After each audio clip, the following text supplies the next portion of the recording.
I know this is supposed to be an Easter message, but I wonder if I can get away with talking about Christmas for a moment. Christmas seems to pass by more and more quickly over the years, but I've noticed that for many people, even that isn't quick enough. There can be a real rush to get the decorations down, finish off the Christmas treats, and get ready for the new year as soon as possible. Life does move quickly in this day and age, Christmas being a good example. But I wonder if Eastertide, our celebration of the resurrection, might call us to reflect a bit on what we're moving on towards. After all, Easter is full of movement. Good Friday to Easter Day, Jesus' death on the cross to his rising from the tomb, darkness giving way to the light. Death conquered by new life.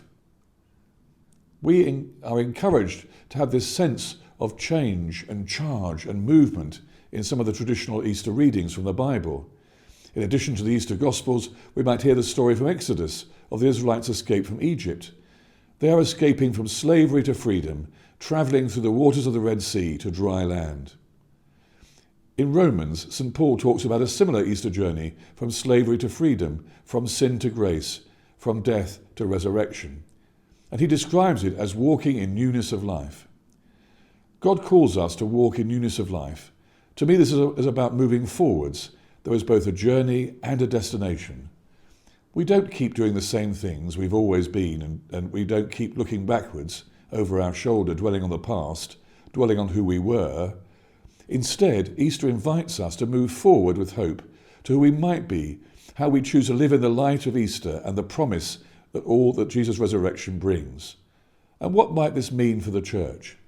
St. Paul says that just as Christ was raised from the dead, so we too might walk in newness of life. We are a people on a journey and a church with a gospel to proclaim. How then are we, in our churches and communities across Greater Lincolnshire, going to walk in newness of life?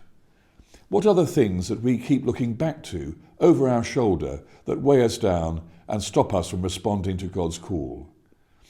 And where are the signs of hope and new life in our own lives, in our community, and indeed in the world that we can share with others? There are at least 12 days of Christmas, but there are 50 days of Easter.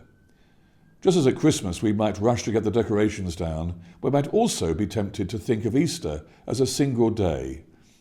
But Easter is an onward journey. God calls us to walk in this newness of life, and he sends us on our way with a gospel to proclaim.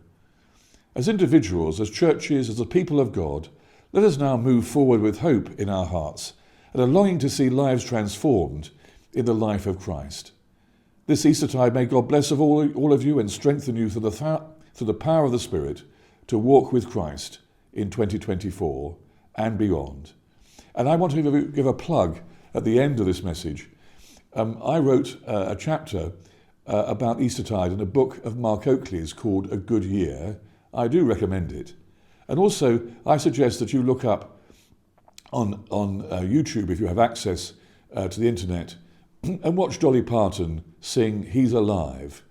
I think you'll find that the latter is even more edifying than the former. All blessings of Easter to you. Alleluia, Christ is risen. He is risen indeed. Alleluia.